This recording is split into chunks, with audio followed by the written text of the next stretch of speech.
흔히들 내 안에 적이 가장 무섭다 뭐 이런 말 하잖아요. 근데 만약에 이게 그냥 비유가 아니라 정말로 우리에게 보내는 경고라면 어떨까요? 특히나 똑똑하고 생각이 깊은 사람일수록 어떻게 우리 자신의 마음이 우리를 고통스럽게 만드는 가장 큰 원인이 될 수 있는지 오늘 그 역설에 대해 한번 깊이 파고들어 보려고 합니다. 혹시 이런 생각해 보시나요?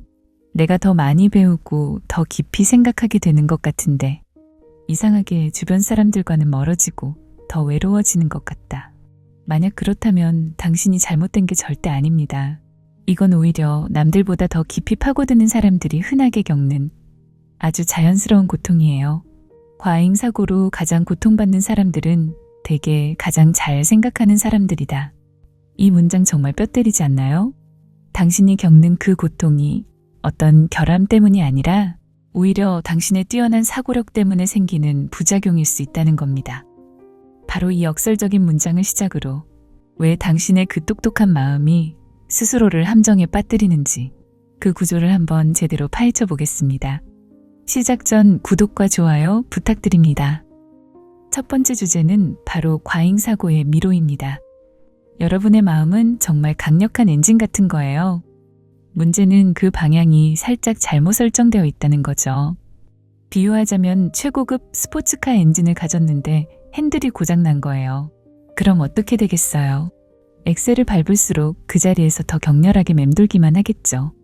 생각하는 것 자체가 문제는 아니에요. 문제는 방향성이 없다는 거죠. 방향 없는 지성은 지혜가 아닙니다. 준비라는 이름으로 위장한 마비일 뿐이죠. 이건 지혜가 아니라 나 지금 되게 신중하게 준비하는 중이야 라고 스스로를 속이는 마비 상태에 더 가깝습니다. 모든 가능성을 따져보고 최악의 시나리오까지 대비하는 거 겉보기에는 되게 현명해 보이죠? 하지만 그 끝에 행동으로 이어지는 명확한 길이 없다면 그 모든 분석은 우리를 앞으로 나아가지 못하게 만드는 족쇄일 뿐입니다.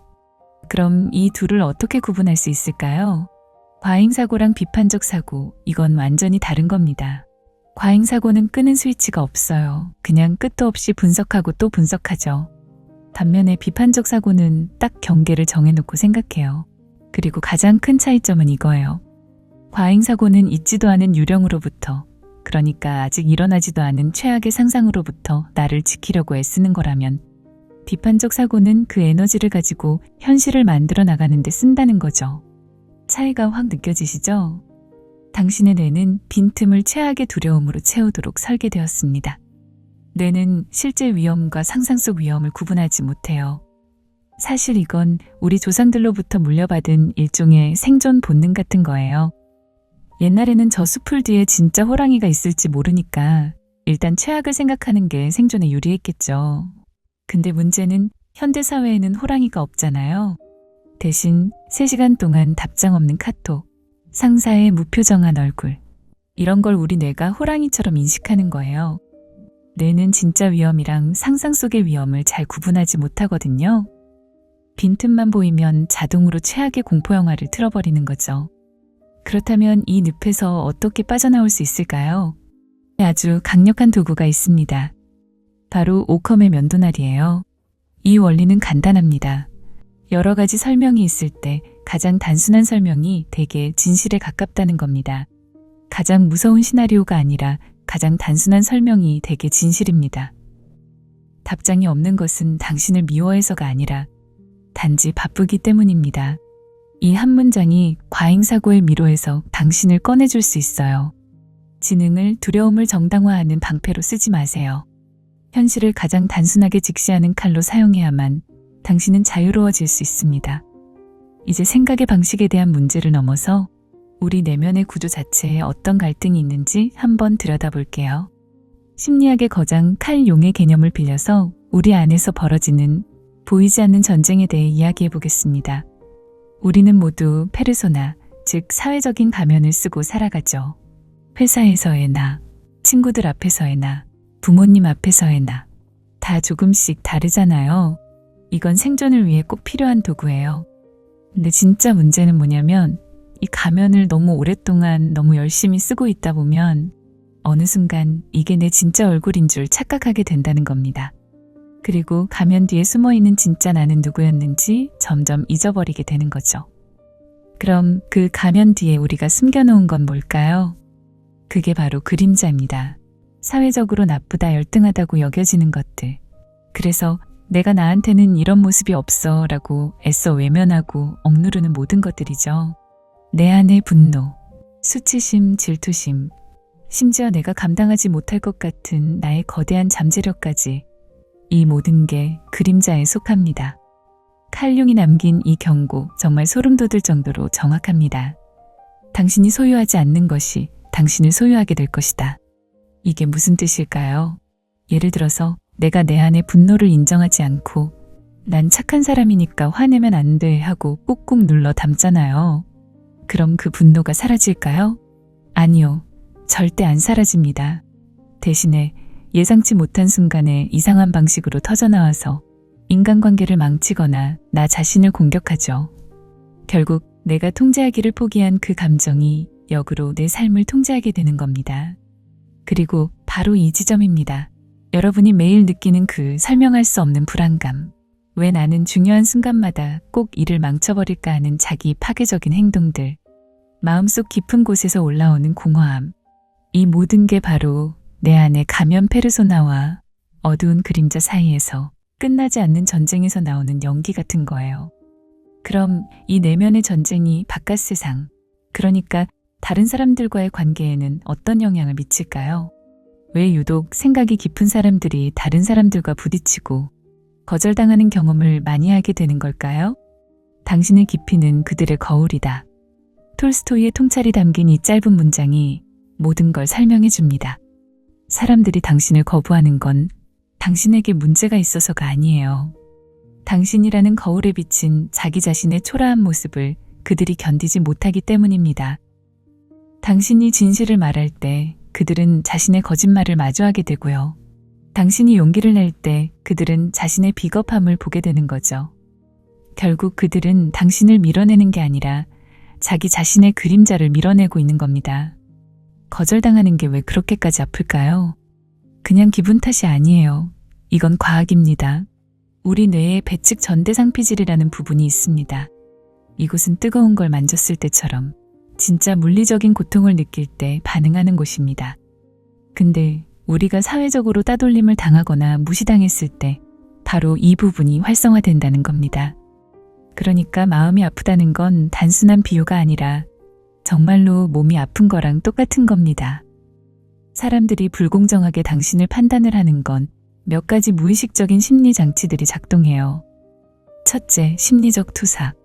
자기 안에 있는 보기 싫은 감정을 마치 당신의 것인 양 뒤집어 씌우는 거죠. 둘째, 기본적 비인오류. 당신이 처한 복잡한 상황은 싹 무시하고 그냥 쟤는 원래 저런 애야 하고 성격 탓으로 돌려버리는 겁니다. 마지막으로 내 집단, 외집단 편향. 그냥 나랑 다르다는 이유만으로 당신을 잠재적인 위협으로 분류해버리는 거죠. 그러니까 그들은 당신을 보고 있는 게 아니에요. 자기들 머릿속의 불안과 편견을 당신이라는 스크린에 쏘고 있을 뿐입니다. 지금까지 우리는 왜 똑똑한 사람들이 과잉사고에 빠지고 관계에서 소외되는지 살펴봤습니다. 그런데 여기서 한 가지 더 짚고 넘어가야 할 아주 중요한 함정이 있어요. 바로 나르시시즘입니다. 지적인 사람들은 특히 내가 옳다는 확신 속에 자기도 모르게 나르시시즘이라는 덫에 걸리기 쉽습니다. 이건 단순한 우월감이 아니에요. 7단계로 이어지는 아주 구체적인 영혼의 타락 과정입니다. 처음에는 모든 걸 자기중심적으로 해석하는 자기 창조적 사고에서 시작해요. 그러다가 나는 남들보다 우월해 라는 환상에 빠지죠. 더 심각해지면 3단계의 정서적 추론으로 넘어가는데 이게 뭐냐면요. 내 기분이 나쁘니까 그건 네가 잘못한 탓이야 이렇게 돼버리는 거예요. 4단계에 오면 의도적 자기 기만을 합니다. 자아를 보호하기 위해 진실을 왜곡하고 기억을 편집하는 거예요. 지능이 높을수록 자신의 오류를 논리적으로 정당화하는 지적 합리화의 늪에 빠지기 쉽습니다. 5단계가 되면 전략적 페르소나를 써요. 타인을 조종하기 위해 자신의 매력을 무기화하기 시작합니다. 6단계에 이르면 웅대한 특권의식을 가지게 됩니다. 도덕적 규칙은 자신에게는 적용되지 않는다는 오만에 빠지는 거죠. 그리고 마지막 7단계에 이르면 악의적 나르시시즘에 빠져요. 타인에게 해를 입히는 것을 교육이나 정의로 포장하며 정당화합니다. 2단계가 바로 마음이 진짜 최악의 적이 되는 순간인 거죠. 여기서 핵심이 있어요. 지적인 사람일수록 이 7단계를 정당화하는데 훨씬 능숙합니다. 지능이 자신의 오류를 덮는 방패가 되어버리는 거죠. 이 순간부터 지능은 더 이상 지능이 아니에요. 자아에 생긴 거대한 종양일 뿐이죠. 지금까지 좀 어두운 이야기를 많이 했죠. 왜 우리가 힘든지 그 원인을 아주 깊이 파고들어 봤습니다. 이제부터는 해결책으로 넘어가 보죠. 어떻게 하면 이 미로에서 빠져나올 수 있을까요? 우리의 목표는 완벽한 사람이 되는 게 아니에요. 분열된 내가 아니라 하나로 합쳐진 온전한 사람이 되는 겁니다. 이 생각의 전환 하나만으로도 인생이 정말 편안해질 수 있습니다. 옳아야 한다는 강박을 버리는 거예요. 대신 덜 틀리기 위해 노력하는 겁니다. 옳은 선택을 하려는 사람은 단 한 번의 실수에도 와르르 무너지지만 어떻게 하면 덜 틀릴까를 고민하는 사람은 실수를 통해서 배우고 계속해서 방향을 수정해 나갈 뿐입니다. 실수는 더 이상 실패가 아니라 다음 단계로 나아가기 위한 귀중한 데이터가 되는 거죠. 칼융은 이걸 개성화라고 불렀습니다. 말이 좀 어렵죠. 쉽게 말해서 더 이상 다른 사람들이 나를 어떻게 보는지 그 거울에 비친 내 모습에 일희일비하지 않는 거예요. 대신에 오로지 내 안의 목소리, 내면의 진실에만 집중하는 거죠. 그럼 과잉사고의 안개가 자욱하게 끼기 시작할 때 바로 써먹을 수 있는 아주 강력한 나침반을 하나 드릴게요. 4가지 질문법입니다. 1단계, 감정을 싹 걷어내고 그래서 내가 지금 확실하게 아는 팩트가 뭐야? 라고 묻습니다. 2단계, 그 팩트 위에 내가 어떤 소설을 쓰고 있는지, 내가 지금 뭘 가정하고 있지? 하고 상상과 현실을 분리해냅니다.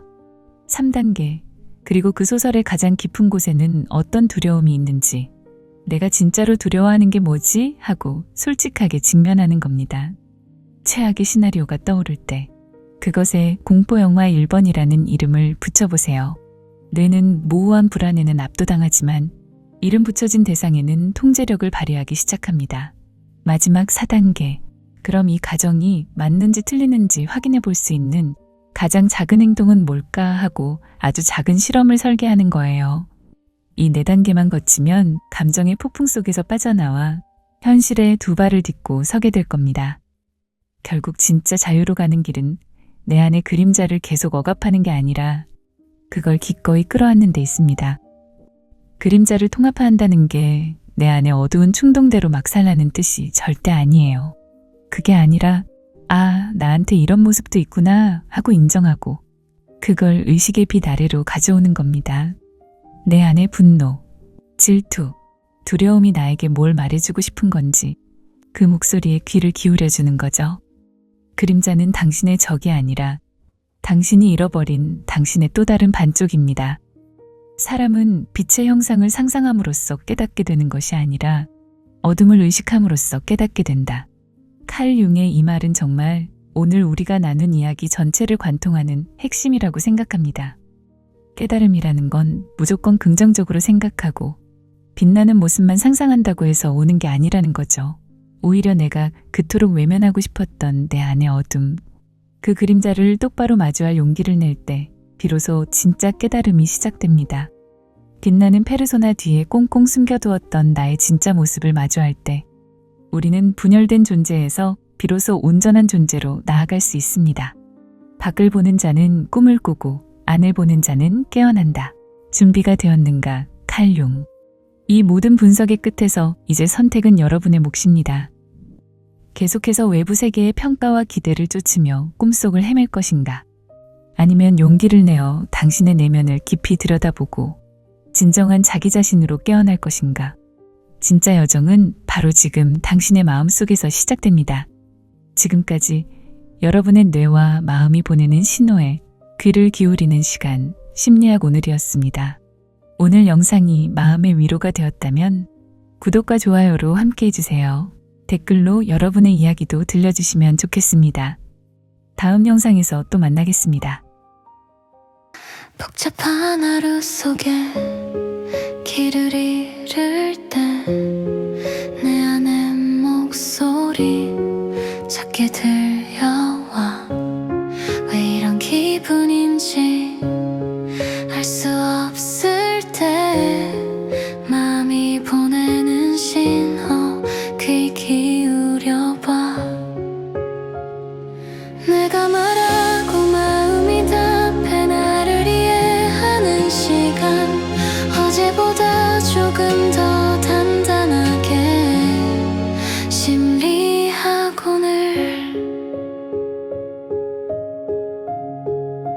두려움도 불안도 이유가 있어 감정은 틀린 게 아니야. 나를 향한 작은 질문 하나씩 오늘도 나를 알아가.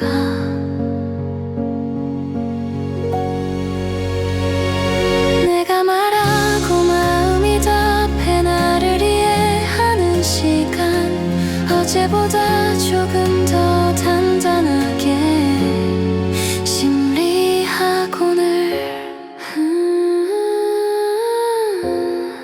오늘도 마음에 귀 기울여